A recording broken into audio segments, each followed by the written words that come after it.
Nila kita nagkalimusa, gitigog sa iyang gugma, sa ulugol tami ang pulong, kawatol pangaway payo. Si Kristo ang pulong, si Kristo ang magpinagkaon, si Kristo sa liturya, si Kristo dawaton pa.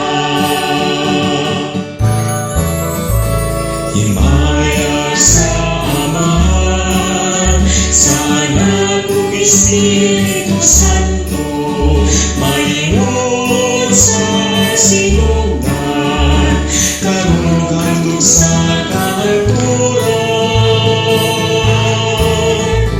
Si Kristo ang pulong, si Kristo